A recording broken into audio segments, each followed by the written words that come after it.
नमस्कार बच्चों, आज तीसरा सत्र है। इसमें प्रथम पाठ सूचि पर्यावरणम का अभ्यास कराएंगे।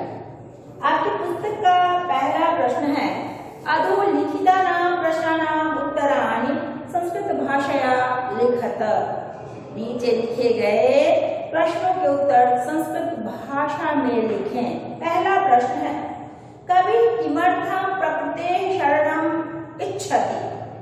मतलब कवि किस लिए प्रकृति का शरण चाहता है। इसमें प्रश्नवाचक शब्द है किमर्थम, मतलब किस लिए। अब इसका जवाब दीजिएगा जिस कारण से कवि प्रकृति का शरण चाहता है वह कारण बताता है। कवि जीवनार्थम या जीवितों प्रकृते शरणं इच्छति, कवि जीने के लिए। अब आप ऐसा भी कह सकते हैं उत्तम जीवन के लिए, तो कवि उत्तम जीवनाय सुजीवनाय या सुजीवनार्थम प्रकृते शरणं इच्छति। दूसरा प्रश्न है कस्मात् कारणात् महानगरेषु संसरणं कठिनं वर्तते। कस्मात् कारणात् किस कारण से महानगरेषु महानगरों में संसरणं कठिनं वर्तते चलना मुश्किल है। कारण पूछा है कि किस कारण से। महानगरों में गाड़ियों की अनंत पंक्तियां हैं, तो कहा महानगरेषु यानानां अनन्ताः पंक्तयः अतएव संसरणं कठिनं वर्तते। महानगरों में गाड़ियों की अनंत पंक्तियां हैं, इसलिए चलना मुश्किल है। तीसरा प्रश्न अस्माकं पर्यावरणे किं किं दूषितम् अस्ति। हमारे पर्यावरण में क्या क्या दूषित है। किम किम प्रश्नवाचक शब्द है। अस्माकं पर्यावरणे वायुमंडलं जलं भक्ष्यं धरातलं च सर्वं दूषितम अस्ति। आप प्रदूषण पढ़ते हैं, उसमें वायु प्रदूषण, जल प्रदूषण, भूमि प्रदूषण, ध्वनि प्रदूषण, तरह के प्रदूषण पढ़ते हैं। उन प्रदूषणों में यही कारण है, खाने की चीजों में मिलावटें हैं, शुद्ध पानी नहीं है, शुद्ध वायु नहीं है, जमीन कहीं धरती सुरक्षित नहीं है, हम उसी धरती पर जीते हैं, उन्हीं से सब चीज प्राप्त करते हैं। श्वसन क्रिया के लिए स्वच्छ वायु है, इसलिए कहा कि अस्माकं पर्यावरणे वायुमंडलं जलं भक्ष्यं धरातलं च सर्वं दूषितम् अस्ति। सब कुछ दूषित है। उसके बाद प्रश्न है कवि कुत्र संचरणं कर्तुम् इच्छति। कुत्र प्रश्नवाचक चिन्ह शब्द है। कुत्र कवि कहाँ संचरण करना, घूमना चाहता है, संचरण करना चाहता है। कवि एकांते कांतारे संचरणं कर्तुम् इच्छति। कवि एकांत वन में संचरण करना चाहता है। एकांते कांतारे मतलब एकांत वन में। कवि एकांते कांतारे संचरणं कर्तुम् इच्छति। प्रश्न है अगला स्वस्थ जीवनाय कीदृशे वातावरणे भ्रमणीयम्। स्वस्थ जीवनाय स्वस्थ जीवन के लिए कीदृशे वातावरणे कैसे वातावरण में भ्रमणीयम् भ्रमण करना चाहिए। वातावरण का विशेषण है कीदृश। वातावरण में सप्तमी एक वचन, कीदृशे भी सप्तमी एक वचन है। कैसे वातावरण में। कहा स्वस्थ जीवनाय स्वस्थ जीवन के लिए खगकुल कलरं गुंजीते कुसुमावली समीर चालिते वातावरणे च भ्रमणीयम्। मतलब स्वस्थ जीवन के लिए जहाँ पक्षियों की कलरव से पूर्ण वातावरण हो, जहाँ धीरे धीरे हवा चलती हो, हवा से फूल का हिलना डुलना होता है, वैसे वातावरण में घूमना उचित है। अगला प्रश्न है अंतिमे पद्यांशे कवे का कामना अस्ति। अंतिम पद्यांश अर्थात श्लोक में कविता की क्या कामना है। अंतिमे पद्यांशे कवे मानवेभ्यः शांति प्रिय जीवनस्य कामना अस्ति।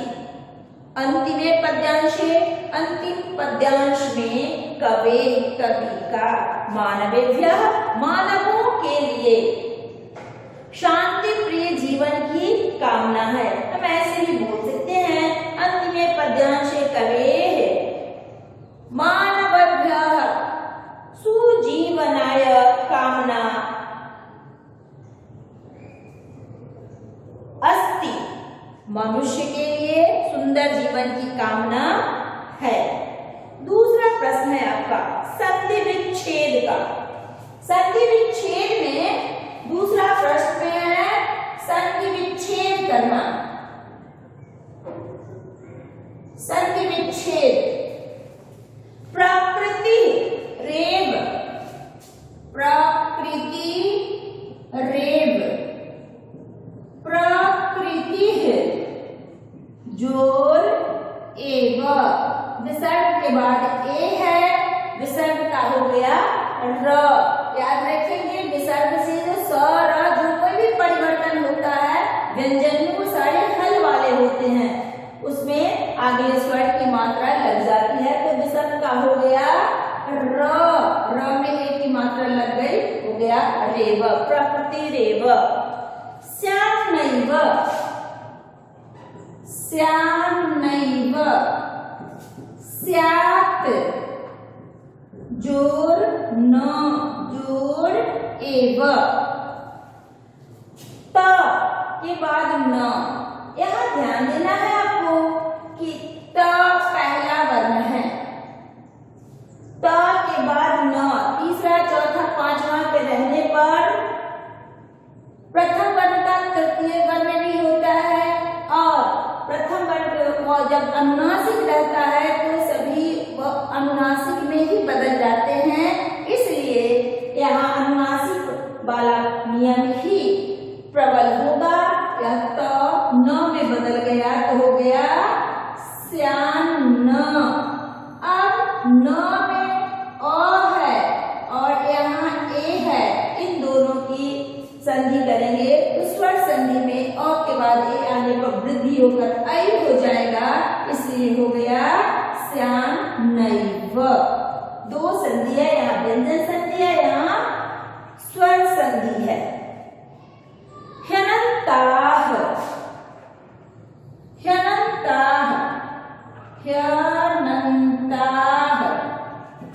ही धन अनंताः, ही में ई की मात्रा है, यहाँ अ है, ई और अ की संधि होती है, ई बदल गया य, जोर अ दोनों मिलाकर हो गया य, ई के बाद अ आया तो य बना, य स्वर संधि है।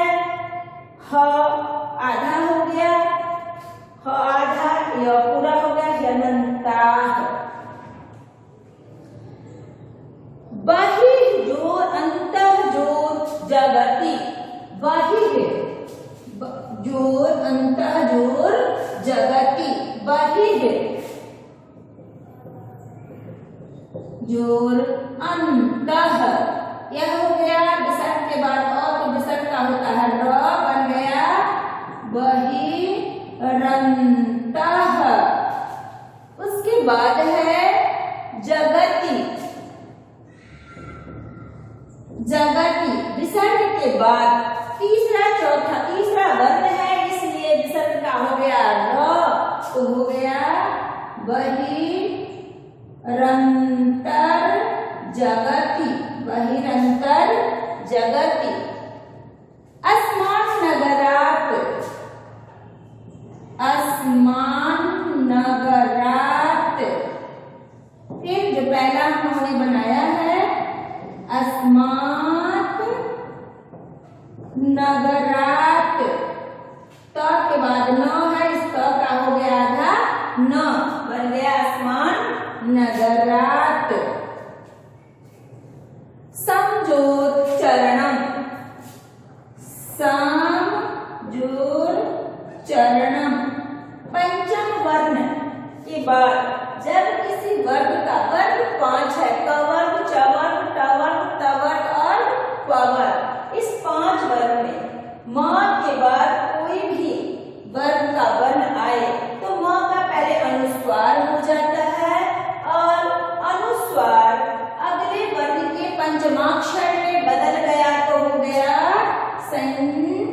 चरणम, संचरणम।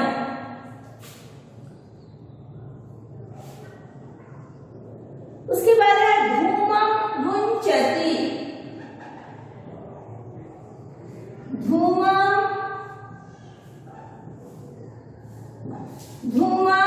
मुंचति। यहाँ ध्यान देंगे म और म दोनों एक ही है। म के बाद जब व्यंजन होता है तो म का अनुस्वार हो गया, धूमं मुंचति। तीसरा प्रश्न है अधोलिखितानां अव्ययानां सहायतया रिक्तस्थानानि पूरयत। तीसरे प्रश्न में अव्यय से रिक्त पूर्ति करना है। अव्यय से क्या करना है? रिक्त पूर्ति। तो सबसे पहले हम देख लें इसका शब्दार्थ। भीषण माने अत्यधिक, यत्र जहां, तत्र वहां, अत्र यहाँ, अपि भी, एव ही, सदा हमेशा, बहि बाहर। इसमें ध्यान देंगे एक वही है जिसका प्रयोग विभक्ति के लिए निश्चित किया गया है। आपको कभी कभी ऐसा होगा असमंजस में पढ़ने लगेंगे तो जिसके निश्चित विधि है, जिसका निश्चित व्यवहार है, उसको पहले तय कर लीजिएगा। तो ध्यान दीजिएगा वही भरने से पहले जहाँ पंचमी का योग होगा उसमें आप वही को निश्चित कर लीजिएगा। अन्यथा पंचमी का योग नहीं होगा तो वाक्यार्थ के अनुसार आप उसका प्रयोग करेंगे। आप देखेंगे इदानीं वायुमंडलम डैश प्रदूषितम अस्ति। अभी वायुमंडल डैश प्रदूषित है। जो शब्दार्थ है उसमें भीषण ही उपयुक्त है। अर्थ बनेगा अभी वायुमंडल अत्यधिक प्रदूषित है। तो पहला में हो गया भीषण। डैश जीवनम दुर्वहम अस्ति। डैश जीवन मुश्किल है, कठिन है। अत्र जीवनम दुर्वहम अस्ति। अभी यहाँ जीवन मुश्किल है। प्राकृतिक वातावरणे क्षणं संचलनं डैश लाभदायकं भवति। प्राकृतिक वातावरण में क्षणं संचलनं क्षण भर भी घूमना, अपि घूमना भी लाभदायकं भवति, लाभदायक है। पर्यावरणस्य संरक्षणं डैश प्रकृतेः आराधना। पर्यावरणस्य संरक्षणं पर्यावरण की सुरक्षा, सदा प्रकृति आराधना हमेशा प्रकृति की आराधना है। डैश समयस्य सदुपयोग करणीयः। डैश ये प्रकृति संरक्षण एवं बोलना चाहिए था। सब प्रकृति संरक्षण एवं प्रकृति आराधना। पर्यावरण के संरक्षण ही प्रकृति की आराधना है। डैश समयस्य सदुपयोग करणीय। सदा समयस्य सदुपयोग करणीय। हमेशा समय का सदुपयोग करना चाहिए। भूकंपित समय, भूचाल के समय, भूकंप के समय डैश गमनम एवं उचितम भवति। डैश गमन ही उचित होता है। बहिर्गमनम भूकंप समये बहिर्गमनम एवं उचितम भवति। भूकंप के समय बाहर जाना ही उचित होता है। डैश हरितिमा जहाँ हरियाली है। डैश एवं शुचि पर्यावरणम वहाँ पवित्र शुद्ध वातावरण है, पर्यावरण है। तो कहा यत्र हरितिमा जहाँ हरियाली है, तत्र शुचि पर्यावरण वहाँ शुद्ध पर्यावरण है।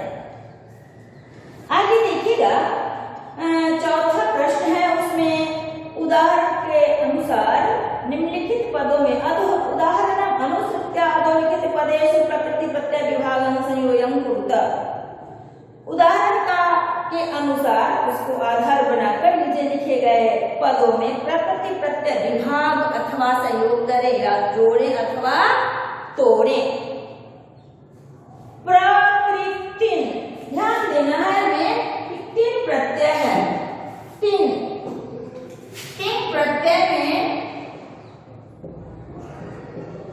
क और न की संज्ञा हो जाती है। बच गया 3।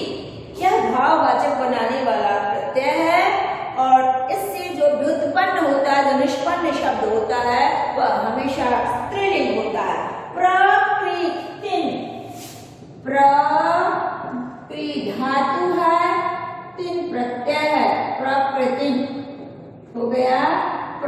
लेते हैं।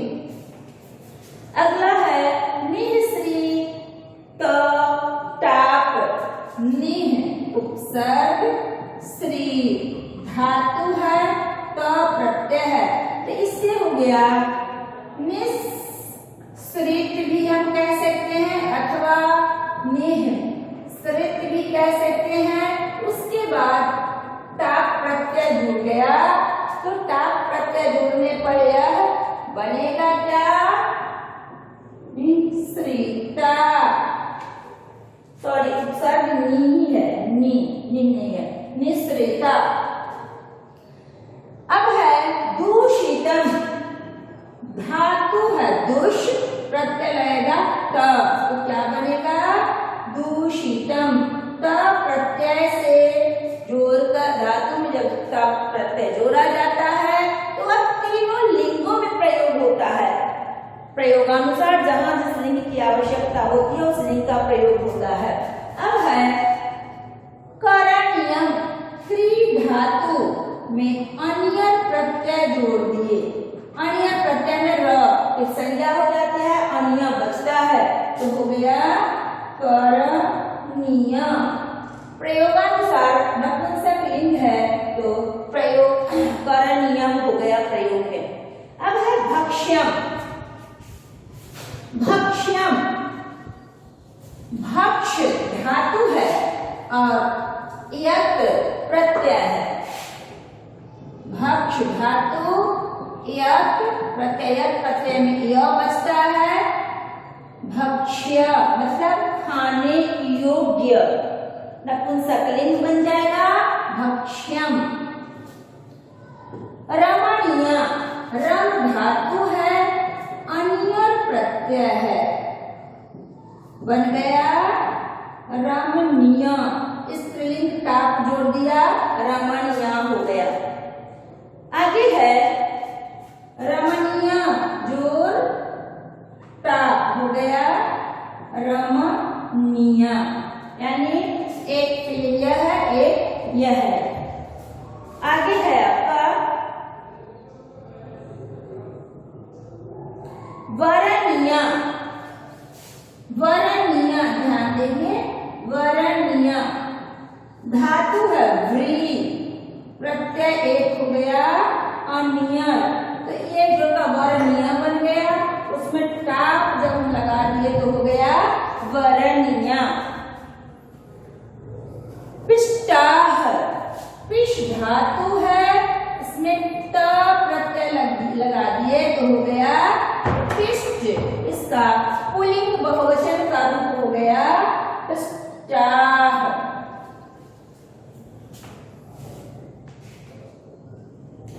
पांचवा प्रश्न है आपका अधोलिखिता नाम पदा नाम पर्याय पदम लिखता।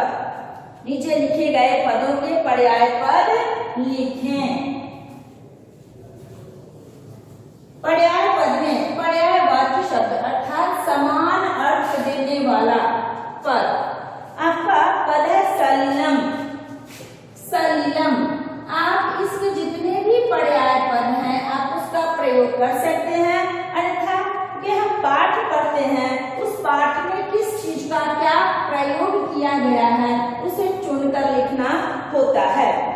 आम्रम रसालम, आम्रम ये जो पर्याय पद है इनका पाठ में प्रयोग किया गया है, इसलिए निश्चित दिया जा रहा है। वनम कांतारम, वनम का हो गया कांतारम। शरीरम तनुः, शरीरम तनुः। अगला है कुटिलम, कुटिलम वक्रम मतलब टेढ़ा मेढ़ा टेढ़ा। पाषाणम पत्थर, पाषाणम का मतलब पत्थर। प्रस्तरम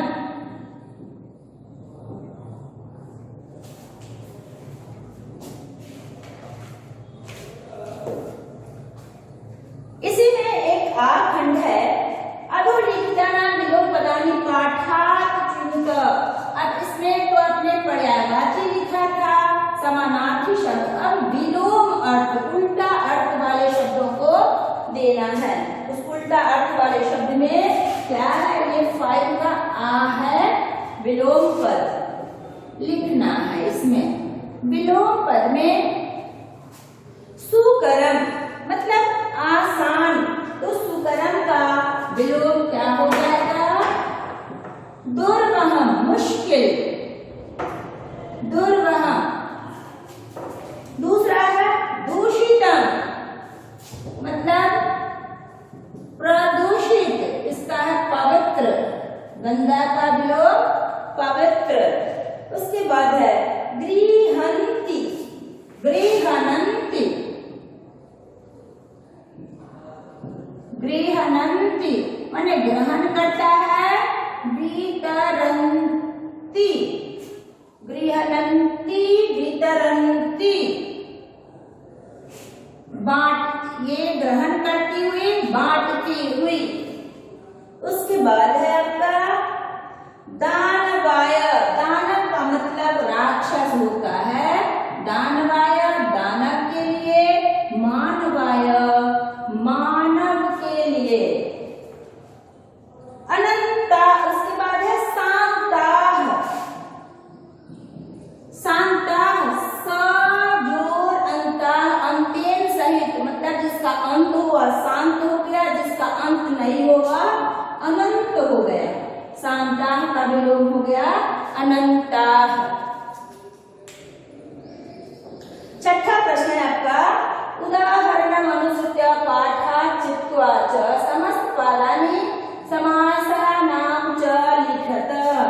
इसमें पाठ में जो प्रयोग आया है मैंने हर श्लोक के साथ आपको समस्त पद और विग्रह पद कर दिया है। फिर भी दीजिएगा समस्त पद और विग्रह पद। विग्रह पद है मलेन सहितम, मलेन सहितम। आप अलग से जब समास पढ़ेंगे तो पूरी व्याख्या सहित पढ़ेंगे। यहाँ मलेन सहितम तृतीया में सहित के साथ तृतीया विभक्ति होती है और सहित के अर्थ में स उपसर्ग का प्रयोग होता है। समलम यहाँ अव्ययी भाव समास है। समास नाम में हो गया अव्ययी भाव। दूसरा है आपका हरिता च ये तरवः तेषाम, हरिता च ये तरवः तेषाम। हरित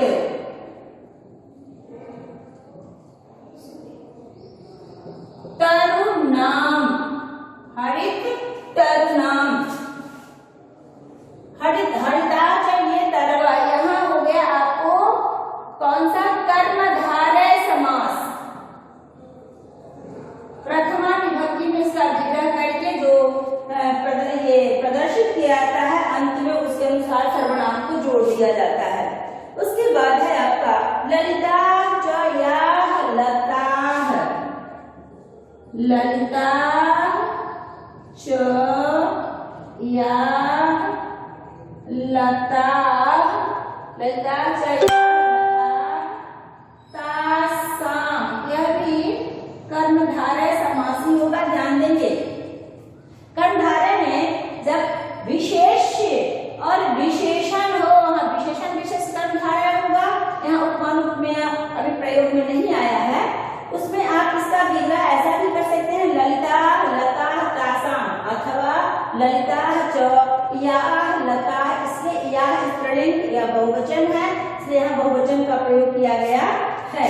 ललित लता नाम, ललित लता नाम। उसके बाद है आपका नवा मालिका, नवा मालिका। ध्यान देंगे मालिका स्त्रीलिंग है, नव मतलब नया, स्त्रीलिंग का विशेषण में स्त्रीलिंग हो गया। यह भी कर्मधारय समास ही है। नव मालिका समस्त पद हुआ इसका। नभ मालिका। उसके बाद धृतराष्ट्र संदेश येन। धृतम सुख संदेश येन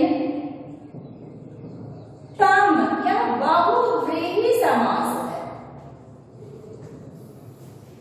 यह बहुव्रीहि समास हो गया। धृत सुख संदेशम। धृत सुख संदेशम कज्जलम इव मलिनम। इसको बताते हैं।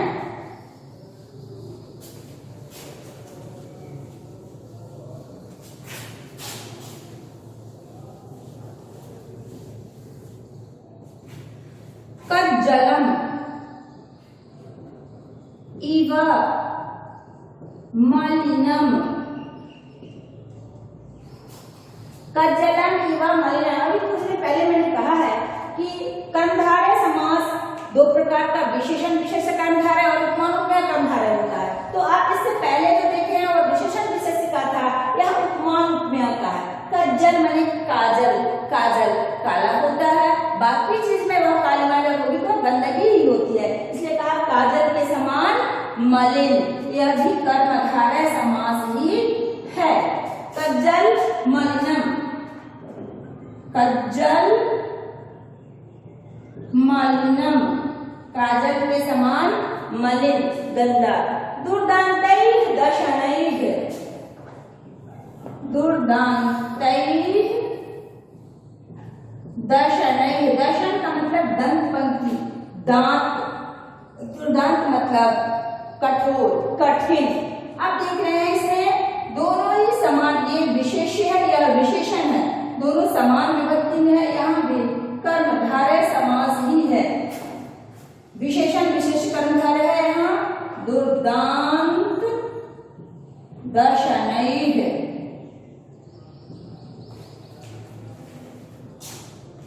कर्मधारय समास है। अगला प्रश्न है रेखांकित पदम आवृत्य प्रश्न निर्माणम कुरुत। रेखांकित पदम आवृत्य प्रश्न निर्माणम कुरुत। इसमें एक चीज आपको ध्यान देना होगा, जो रेखांकित पद है उस पद को पहले समझना पड़ेगा शब्द के प्रकार से, वह कैसा पद है, संज्ञा है, सर्वनाम है, विशेषण है, क्रिया है, अव्यय है, क्या है। उसके बाद जब उसके शब्द के प्रकार निकाल लेंगे तब हमें देखना होगा कि उसमें कैसी विभक्ति है, कैसा वचन है अथवा क्रिया है, तो क्रिया में किस प्रकार के पुरुष और वचन का प्रयोग किया गया है। ध्यान देंगे। शकटियानम कज्जल मलिनम धूमं मुंचति। शकटियानम। शकटियानम कज्जल मलिनम धूमं मुंचति। इसमें रेखांकित पद कज्जल मलिनम। अब आप इसका अर्थ देखेंगे। शकटियानम रेलगाड़ी, कज्जल मलिनम शकट कज्जल मलिनम काजल की तरह मलिन गंदा। धूमं मतलब धुआं, मुंचति छोड़ती है। गाड़ियां काजल की तरह गंदा धुआं छोड़ती हैं।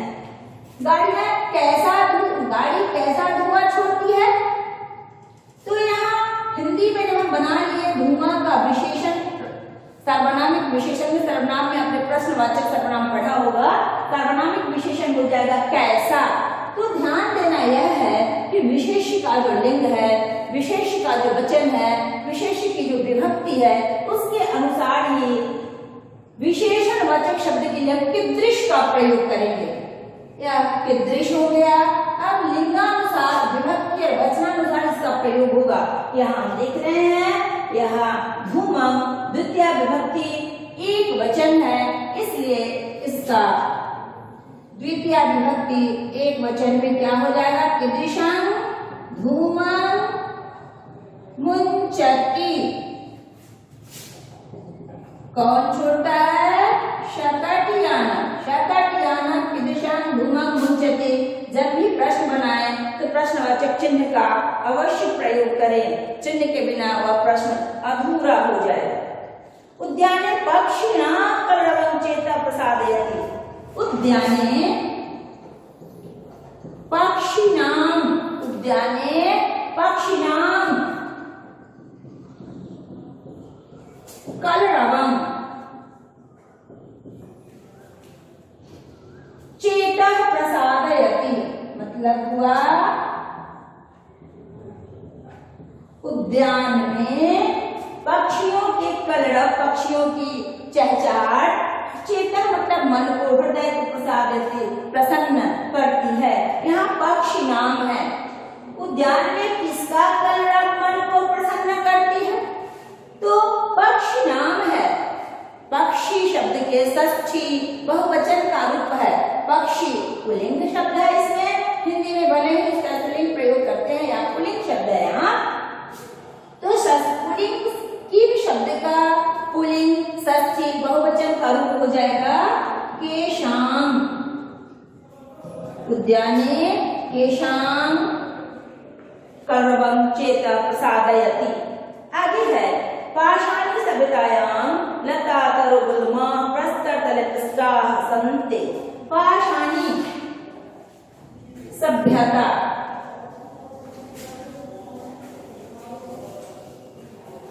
पाषाणी सभ्यतायां, पाषाणी सभ्यतायां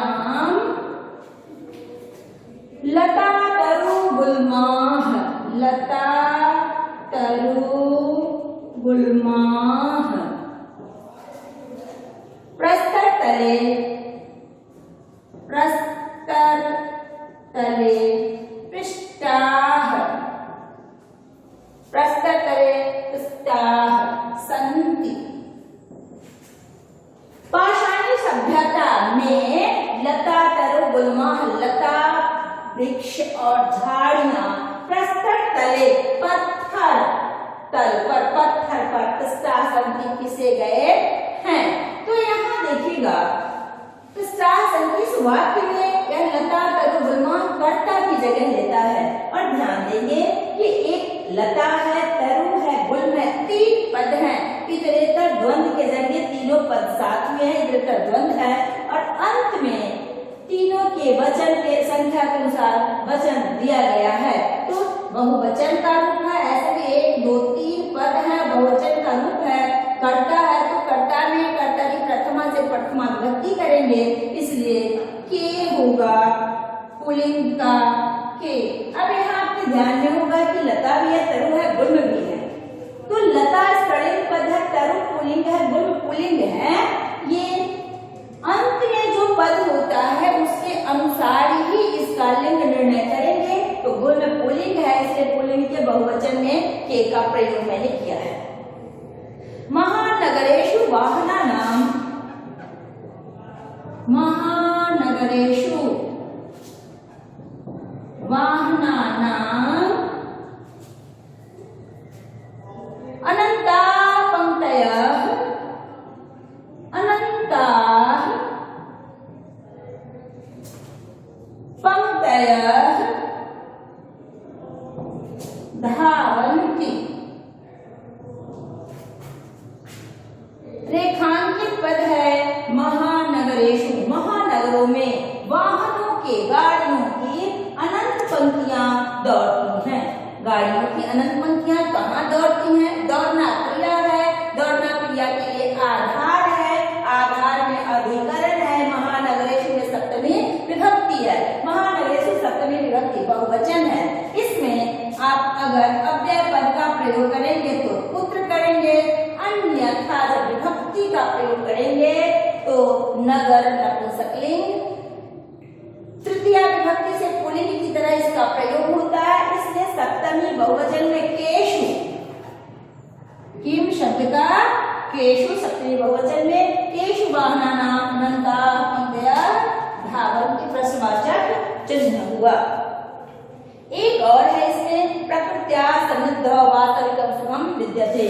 प्रकृत्याः सन्निध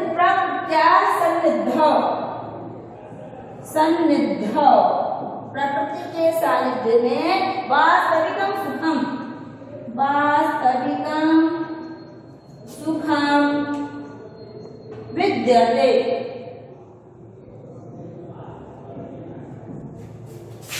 प्रकृति के सानिध्य में वास्तविक सुख है। किसके सानिध्य में वास्तविक सुख है? प्रकृति स्त्रीलिंग पद है, षष्ठी विभक्ति है, बहुवचन है, इसका रूप मति की तरह हो गया। षष्ठी एक वचन में हो जाएगा। प्रकृति इसमें स्त्रीलिंग है तो किम शब्द के षष्ठी एक वचन में हो जाएगा कस्याः सन्निध वास्तविकं सुखम विद्यते। धन्यवाद।